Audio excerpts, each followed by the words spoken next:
We're here at the home of the Irish at Cathedral High School, Indianapolis, Indiana, coached by Coach Streiff, one of the most legendary coaches in all of Indiana and one of the most storied programs in the state. Welcome to Gridirons TV.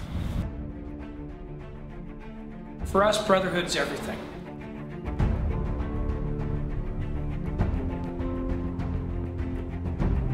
The game of football is an avenue to teach boys how to become men. The season is a journey. It's a step-by-step progression. The work starts now.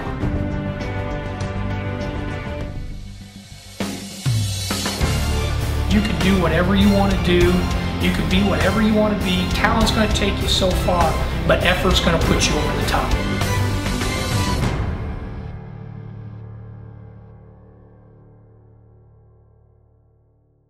Our coaching philosophy here is that for us, brotherhood's everything. We work on trying to build a team. We take individual talents and put them in a collective body to make our kids be the best they can be. We want to teach our kids humility. We want to teach our kids how to be humble servant leaders. Joe Ehrman out in the Baltimore area has a great line, and somebody will ask him, "Coach, how'd your team do this year?" And I said, "Well, we won't know until 10 years when they're husbands, fathers, and employers." That's great. And I really believe that that's what we're all about. The game of football is an avenue to teach boys how to become men. So today's the first day of football officially. Yeah. You guys get going. What's something that you're going to stress to this group that's going to walk in here later today? What's sort of your messaging today? That it doesn't happen. The light switch just doesn't get turned on in August. That the work actually started in January, but the work starts now. And this is the most important time. We only ask a certain amount of time from them in the summer. We expect them to be here as much as they can, but we expect them when they're here, they got to go to work. Let's transition a little bit to your coaching staff. What do you look for when you're looking to hire or have a new volunteer come out? What's the type of coach that you're looking for? I want someone who can communicate to the kids. If they can communicate and relate to kids, I can teach them what I want them to learn in coaching football. They got to care about the kids, and that's part of being able to build a relationship. If you can't build a relationship because your ego's too big, then there's no place. It doesn't matter how much you know. I can't have you on my staff. But if you can build a relationship with kids, that's number one. I can teach you what I need to teach you.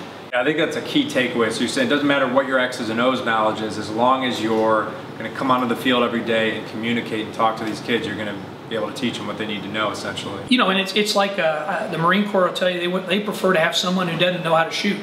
They could teach them how to shoot. They could teach them the right way, the way they want them to do it. I sort of see it as the same way. As I'm going to take that piece of clay, I'm going to mold it into the coach that I want, but they've got to have some characteristics of being able to build a relationship.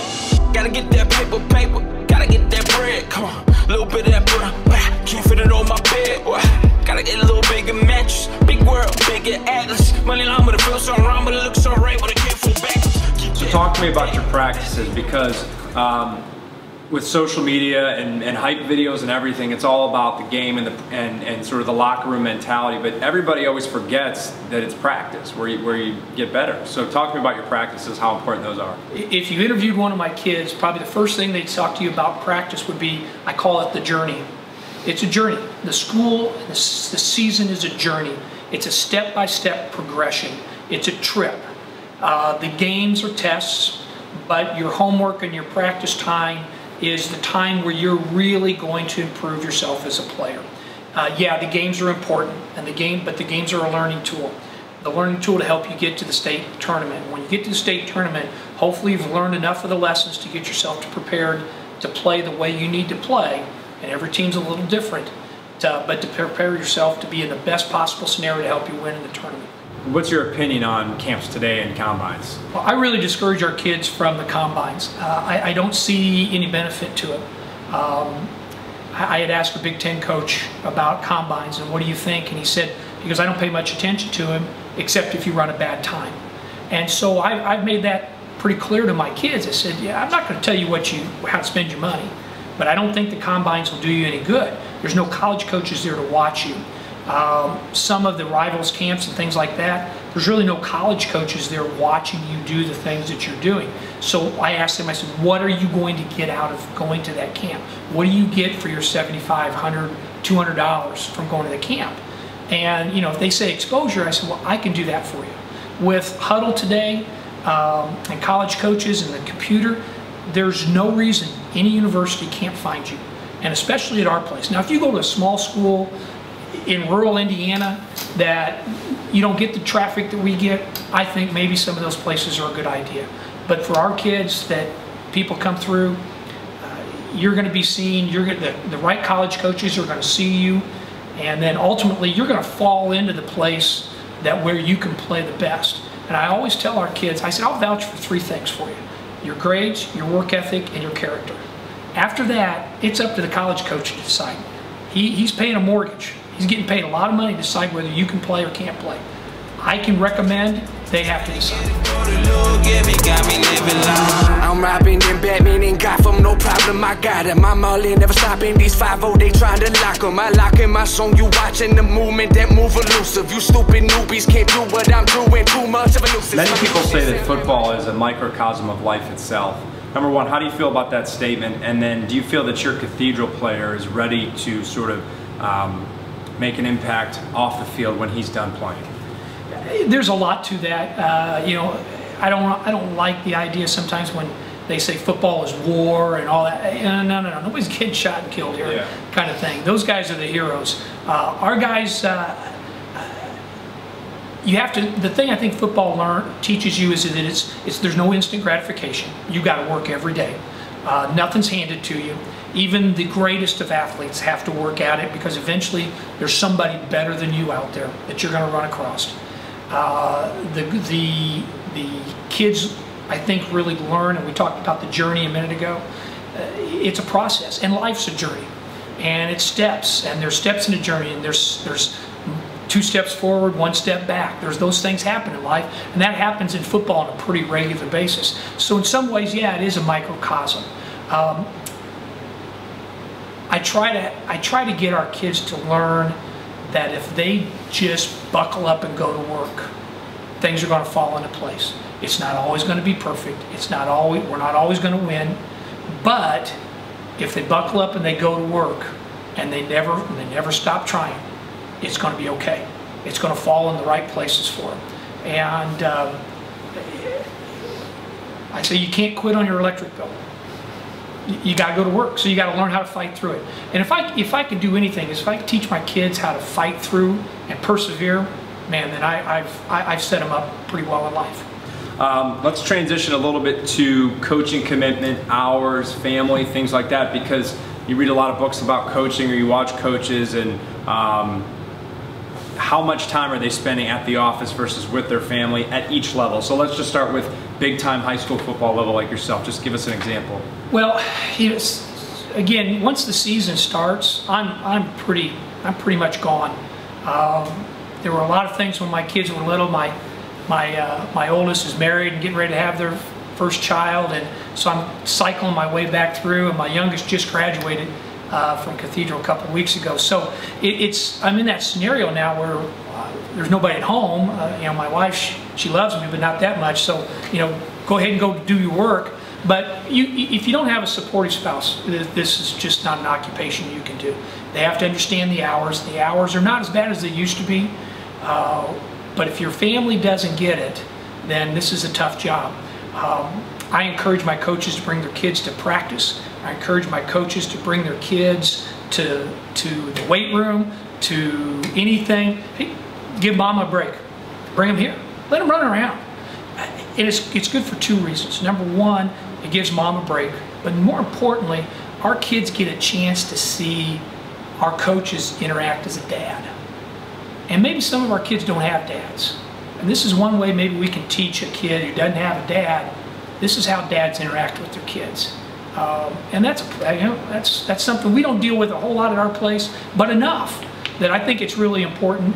And our kids interact with the little ones, and I think that's great too. So I encourage a pretty family atmosphere. I run my guys out. I say, go home, get out of here, go do what you got to do at home. I get a lot of emails at 12:30 at night from one of my coaches because He does his work at 12:30 after he puts his kids to bed, which, okay, that's your work time. So there's got to be a balance. I don't ask an awful lot. I don't have a lot of meetings off season with my coaches because I want them to be good parents too. I've been doing my thing, come on, doing my thing, come on, doing my thing. Gotta get by coastal, gotta hit him in the head with a Pro Tools. Yeah, gotta put him on the track, put him on the trap, let me put him up on rap. Sturdy baby, ooh, that boy, he crazy, yeah. If I'm a kid watching this, if I'm a rising 8th grader or an incoming 9th grader, what can I do to put my best foot forward when I show up today? It's all about effort. Everybody controls effort. You can do whatever you want to do. You can be whatever you want to be. Talent's going to take you so far, but effort's going to put you over the top. And effort's controlled by only one person, and that's you. Now, if I'm a parent and I'm sending my kid to Cathedral and they're a rising 8th or incoming 9th, what can I do as a parent to put my best foot forward to help you mold my son? Let me coach your kid. Let me coach your kid. If you want to come and watch practice, that's awesome. I don't take phone calls on playing time. I take phone calls on things like what happens in the locker room or whatever, those kind of things. But playing time is no conversation. Doesn't happen. And our parents know that. They understand that. And I really stress to them because we have the same kind of parents that they have all over America where they want to be right in the middle of it. Love you guys, but it's time for your son to grow up. Let him take responsibility for his actions. Let us coach your kid. Let your kid come to me and say, Coach, I don't think I'm getting enough playing time. What do I need to do? And I coach them up.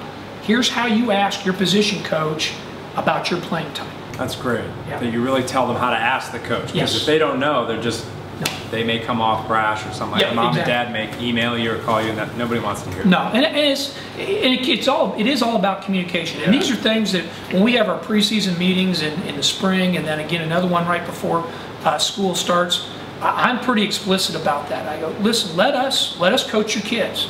We've done this for a while. We're pretty good at it. Of course, fortunately, we have a record that backs that up. But the other part of it too is let your son grow up.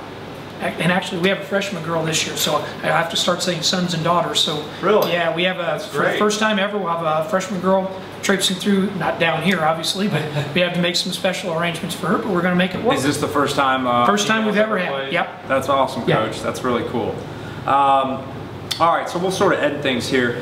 Looking back on all the years that you've coached, would you have done anything differently? Would you have taken a different path? Would you have changed anything? Anything you've learned from? You said, I might have done this a little differently. I mean, I think where I am today is a result of all those experiences, and so you can't really go back and say, oh, I changed that, because changing that might change what happens here today. So taking that into context, I would have loved to have been more patient as a younger coach, but I've realized as an older coach, that impatience as a young coach is just my frustration on myself of inability to communicate what I need to get to my kids. And so when I see a young coach getting frustrated, so take a step back, communicate it a different way. That's a really good point. Because it's you. It's not them, it's you. Yeah. So, and sometimes the coach goes, well, I've told him 6 times. Then tell him 7 in a different way. You're not telling him the right way. Yeah, you got to tell him 7 in a different way. Yeah. But you're not getting to him, and it's really all about what he knows. It's not about what you know, it's what he knows. Yeah. So you need to, and so if there's anything as a young coach, take a step back and think of a different way that you can help a kid get better who doesn't seem to be getting it. Because it's usually you. And let's take that a little bit further. If I'm a young coach, or you have a young coach in your staff, what's the best way that they can not only impress you, but earn your respect as a fellow coach? What do they have to do day to day or continually to get that respect from you? I love it when coaches walk in and say, what do you need done? What's next, coach? And they're willing to do all the little things. But I do a lot. All the helmets and shoulder pads that you see set up, I did all this. I try to do all those little things because I want our coaches to understand that there's nobody above anything in this program. And that if we can get coaches to come in and buy into that, what do you need done next, coach? Then that's the number one thing. that'll help you move on. Plus, it'll earn the trust. I'm going to give you a little more responsibility. Now I want you to take care of this. And there's nothing that's above or below the program. That's great. Final question, Coach. If somebody's a young coach hanging out and they're sitting in their dorm room ready to graduate and they've played sports through college, or maybe they didn't play sports and they love coaching and they love the game, why should they get into coaching? Why should they go to a school and just say, hi, I'd like to coach for you? Why should they do that? It's about the relationships you build with kids. It's probably the biggest thing that when it's all said and done, when I get out of coaching, I want to get a little teary on this, because it's those kids and the kids that come back, kids that call you out of the blue and say, hey, Coach, thanks for busting my butt, because I needed it, and I'm finally figured it out. It's those guys that make the biggest difference, and when it's all said and done, it's not the money.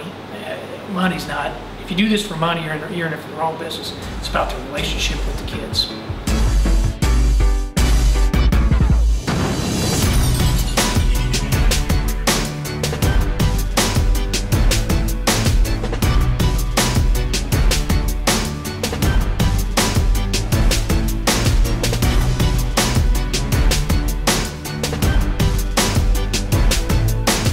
Jerry, where are you from in Indiana? I'm from the west side, so I live over by Brownsburg High School. Okay, and how did you find Cathedral High School? I did a minority leadership program that granted me a full tuition scholarship to come here. So when I got here, a lot of people thought, oh, you're here for sports, but I was actually here for academics, so that's how I got into Cathedral. That's awesome. And you came in playing football? You were a football player? I actually came in playing basketball. I was my first time playing football legit was freshman year when I came here to play football and basketball. My dad said I had to play two sports, so I thought I was going to come out a basketball player, but I actually turned out a football player. So you came in having 0 years of experience in football, and now tell us where you're off to in the fall. I'll be off to Northwestern up in Evanston, Illinois to play college football at the Big Ten level. Talk to us a little bit about Coach and what he's meant to you over these last 4 years. Coach is honestly, I mean, like he was just saying in his interview, he's all about the kids. He does everything the right way. You never find him doing anything the wrong way. He pushes you. I know there were some times where he got on me and I wasn't really too fond about it, but you know, at the end of the day, it's kind of paid off because I'm on to play football at the college level. So he's doing something right, and that's all the kids that come through the program, whether they continue to play football or not. They come out great individuals, great men, so Cathedral High School is a great place to play football in the state of Indiana. That's great, and you think they'll keep in touch with Cathedral and come back? Oh yeah, most definitely. It was a blessing to me, so I'll have to return the favor and stay in touch and do whatever I can to help. Wonderful. All right, thanks, Jared. Appreciate it, man.